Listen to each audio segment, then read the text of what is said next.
Assalamualaikum warahmatullahi wabarakatuh. Perkenalkan, nama saya Lukna Permata dengan NIM 24030260008, mahasiswa program studi Bahasa Arab. Pada kesempatan ini, saya akan mempresentasikan kajian linguistik dengan judul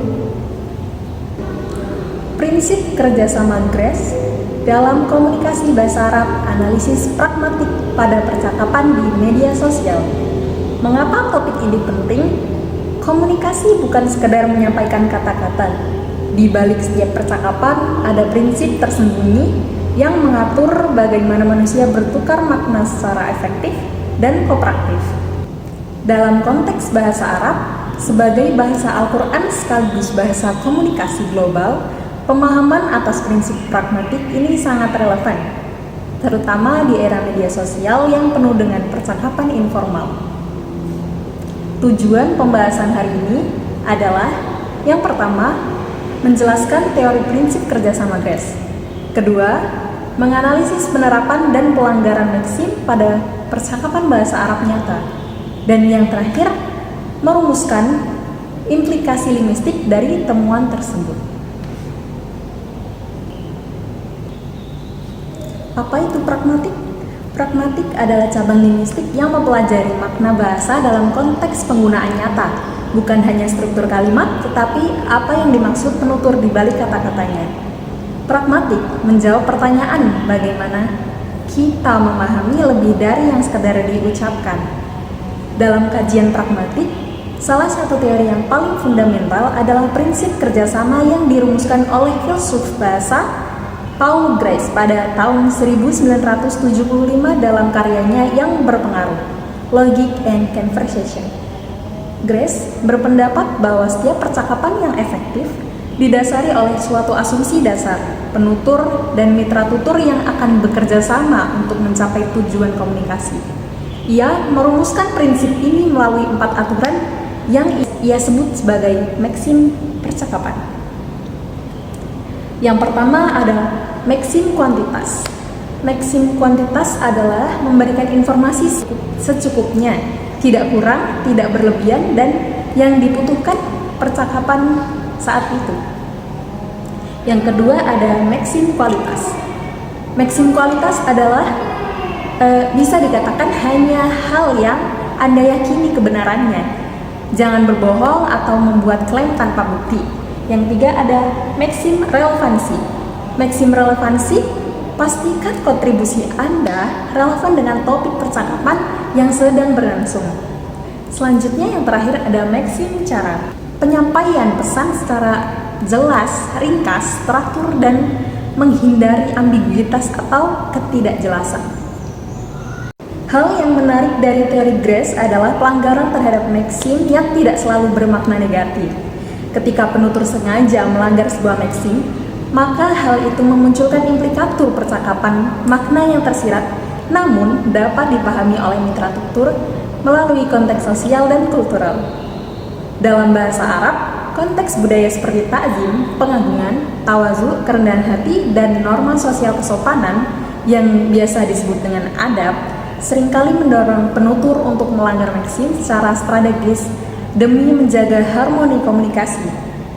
Data yang saya gunakan dalam analisis ini adalah percakapan autentik berbahasa Arab yang dikumpulkan dari platform media sosial Twitter dan komentar video YouTube berbahasa Arab. Metode pengambilan data observational non-partisipan, yaitu mengamati dan mendokumentasikan percakapan publik tanpa ikut terlibat. Data kemudian dianalisis menggunakan kerangka teori prinsip kerjasama GRACE dengan pendekatan analisis pragmatik kualitatif.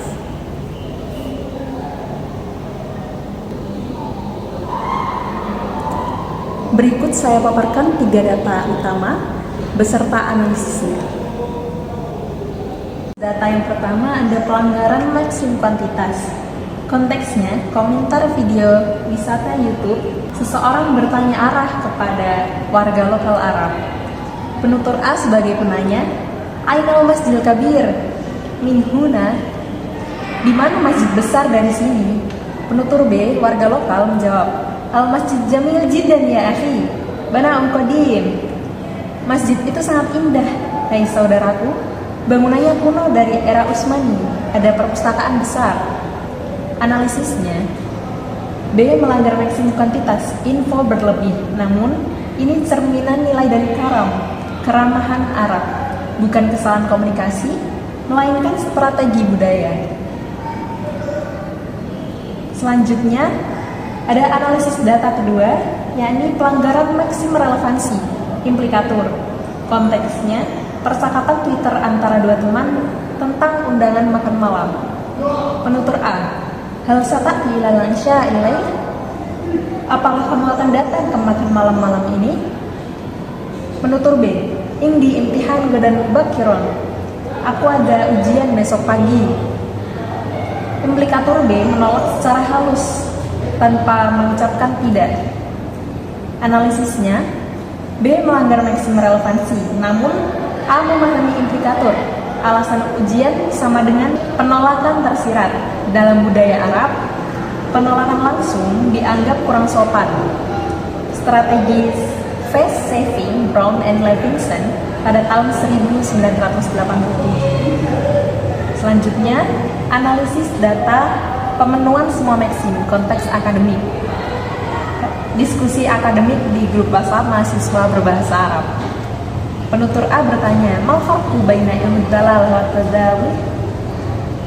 Penutur B menjawab, "Ilmu dalalah yadrusu ma'nal kalimah fi haddatina, amma tadawul fatadrusu ma'nal kalimah fi siyaq istidam." Semantik mempelajari makna kata itu sendiri, sedangkan pragmatik mempelajari makna kata dalam konteks penggunaannya. Maksim yang terpenuhi, kuantitas, kualitas, relevansi, dan cara. Ini adalah contoh komunikasi ideal dalam konteks akademik formal berbahasa Arab. Berdasarkan analisis terhadap data, ditemukan beberapa temuan penting. Temuan yang pertama, yaitu pelanggaran maksim dalam bahasa Arab tidak selalu menunjukkan kegagalan komunikasi. Sebaliknya, pelanggaran tersebut seringkali bersifat strategis dan dilandasi oleh nilai-nilai kultural Arab seperti keramahan, karom, kesopanan adab, dan kerendahan hati, tawadhu. Temuan 2, implikatur percakapan sangat produktif dalam bahasa Arab, terutama dalam situasi penolakan dan ekspresi tidak langsung. Hal ini sejalan dengan teori face saving Brown dan Levinson tahun 1987 yang menyatakan bahwa penutur cenderung menghindari ancaman terhadap muka, face, lawan bicara. Temuan 3, konteks register formal versus informal sangat menentukan pola pemenuhan maksim. Dalam diskusi akademik, formal, maksim cara kualitas lebih konsisten dipenuhi dalam percakapan media sosial. Informal, maksim kuantitas dan relevansi lebih sering dilanggar secara strategis. Temuan-temuan ini menunjukkan bahwa teori Grace, meski dirumuskan dalam konteks bahasa Inggris atau bahasa Barat, tetap relevan dan dapat diaplikasikan dalam kajian bahasa Arab dengan catatan bahwa latar belakang budaya harus diperhitungkan dalam menafsirkan pelanggaran maksim. Implikasi linguistik pengajaran bahasa Arab sebagai bahasa asing perlu memperhatikan dimensi pragmatik ini. Penutur asing yang hanya menguasai tata bahasa nahwu tanpa memahami norma pragmatik kultural beresiko mengalami miskomunikasi lintas budaya atau yang disebut pragmatic failure. Sebagai penutup, dapat disimpulkan bahwa prinsip kerjasama Grace merupakan kerangka analisis yang sangat berguna untuk memahami dinamika komunikasi bahasa Arab. Keempat maksim, kuantitas, kualitas, relevansi, dan cara tidak berfungsi sebagai aturan kaku, melainkan sebagai tolak ukur fleksibel yang interaksinya dengan budaya dan konteks menghasilkan beragam strategi pragmatik yang kaya. Kajian ini membuka peluang penelitian lanjutan, di antaranya analisis pragmatik pada genre teks Arab berbeda, ceramah agama, debat politik, percakapan bisnis, atau komparasi lintas bahasa antara bahasa Arab dan bahasa Indonesia. Demikian presentasi saya. Terima kasih telah menyimak. Semoga kajian sederhana ini bermanfaat bagi pengembangan ilmu linguistik kita bersama. Wassalamualaikum warahmatullahi wabarakatuh.